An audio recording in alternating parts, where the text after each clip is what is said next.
Fis Banga, the name comes from rapping. Yep. When did you realize that you were talented enough to rap? Let me see. So I started off playing football. I thought, and I still believe that's where my talent was at. I was like a running back. I actually played for for the youth football team, the Chiefs. If y'all know about that, 22nd Lehigh days. I'm mad that they're not still continuing it, but I used to play for the Chiefs, and I feel like sports was my thing, especially football. And just going to school one day. Can I tell them how it actually started? Of course. Get in tune. So one day, sixth grade, Stanton school, Stanton days. Back then we had the headshots versus the touch money days. Shout out to Young Bob and all them over there. And it was like, to be kids, I never knew what rap was for real. I never really knew how you could use rap as a tool to get your message across. You feel me?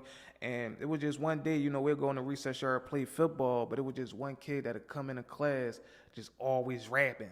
And it was crazy because the stuff he was rapping wasn't even his. It was the stuff that was from them DVDs, but I was never aware of those yet. So I'm like, this boy crazy to be just this young and the stuff he was speaking. And I'm glad he kind of lied and said it was him. And I'm glad he did that because that's what motivated him. Like, if he could speak this at this young age, I can do it. So it was like a blind thing, but I felt so confident that if he could do it, I could do it. And then slowly for surely, I started making raps about my football. Like the football plays we was doing, how the quarterback had throw it to me. So I already came in speaking my truth, talking about what I do, how I express myself, what I get into. And then I just was like, dang, well, all I talk about is football. Let me switch it up a little bit. And then just, making little demo tapes or whatnot, letting my friends listen to it. Like, they'd laugh at it, but then they'd be like, yo, you on to something. And they'd be looking for that next tape. And I'm talking about, like, literally tapes. Like, I put them in their karaoke machine, flip them over just to get some more tracks in. Like, now you telling our age a little bit, man.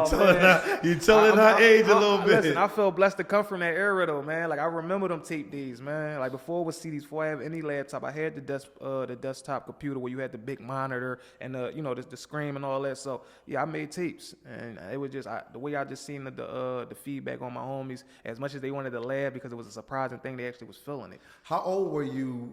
I know you saying football and stuff like that. How old were you when this kid that was rapping somebody else raps? We were sixth grade, so I believe I had to be like 10 or 11.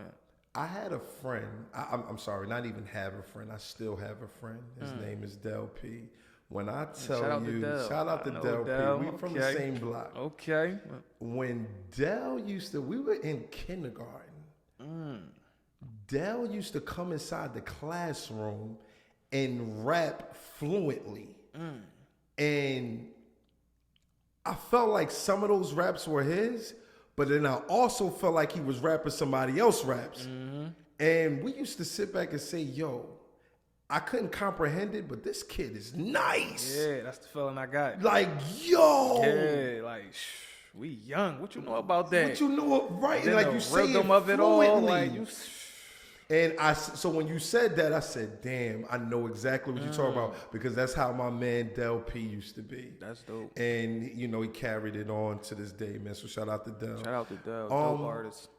When you started writing your own raps and stuff like that, and then you start channeling, things that you're doing, playing football, did you add the neighborhood into your raps too, and the things that you was doing as well? For sure. So, like any kid, and that's when I started getting involved with the DVD days, and that's how I found out the raps he was saying wasn't his, because I heard the same raps, and it just was like, wow. But once I got into them DVD days, that was all battle rap days, when you had to go head to head with somebody to show you was the hardest rapper. That's what kind of confused me a little bit, because when I was rapping, I was more we playing football. Hey, this the play right here. They can't stop us. I'm making raps. I'm making just playful, feel good raps. But when I heard them, not to blame it on them, because that's what hip hop is. It's twisted me a little bit. So I'm like, well, I've been rapping about this.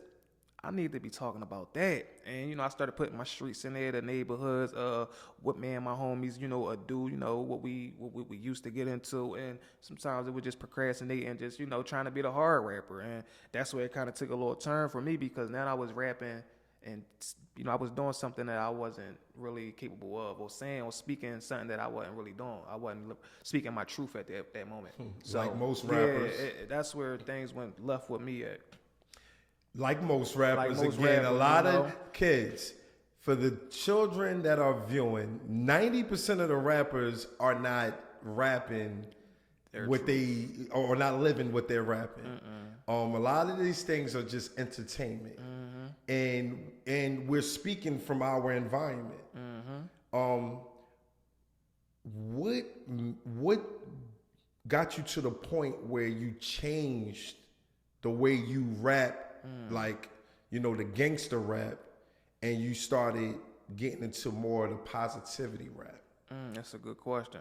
So, you know, just like I said, not living my truth didn't feel comfortable with me, you know? Like, I ain't the type of person that got the deep DMX voice, or I can't really just put a rap together and make you believe it, because it ain't me. You won't even see it in my eyes, for real, because it ain't me. But I'll force myself, and I'll even look in the mirror, like you said, and try to see, this is who you are, like, when it really wasn't who I was. So I'll be, just didn't feel comfortable with just putting the music I was putting out. And like I said, I was raised by my grandma. It was times my grandma came across some of my music, like, oh, I hear you rapping now. And I used to always deny it, because I never had a song I could really just play for her. Like, for her to just say, oh, I like it, because it was so much profanity in it, so much lies in it. So I was just like, no, I'm not rapping. You know, I just write poetry. I don't, you know, just trying to spin a situation. But she always was so interested in hearing it. But I couldn't give it to her because of the truths I wasn't living. So just that, just knowing the music I was putting out was just a bad energy towards the younger people that might have been coming up confused like me, because I was so confused. And I was just like, you know what? Let me speak my truth. Let me step out my comfort zone and really give it to them the way it is, you know, the way I really feel. Like, I don't believe just bragging about killing somebody is a thrill thing. So I said, let me just speak my truth. And it took a while. It ain't just snap. It took a while, slowly for surely, start writing raps. Didn't put them out, though. But this was my truth. This was the music I was jamming to. But the music I was actually lying about, I put that out and didn't feel comfortable with it. And then I just took turns in my own hands. Said, you know what? I'm going to give it a try. And my very first skit, that's when I opened up.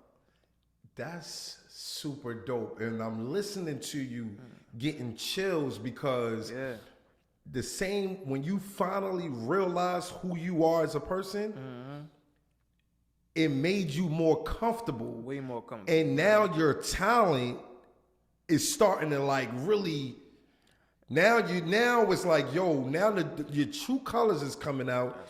And now people are starting to see your talent way more than they were seeing when you was rapping on the gangster rap. Exactly, man. And that's what a lot of people ask me, like, how did you do it? Like, how did you manage to? And I said, I just stepped out my comfort zone, you know, and told it the way I wanted to tell it, you know, because I feel like when you're just being you, there's no filter on it, you know, there's no do's or don'ts. It's just, this is what I want to do. This is how I feel. So you're going to get a bunch of that other than just lying about it. Cause then I got to go write about another lie, think about another rap. It just like, it don't make it hard for me no more, you know.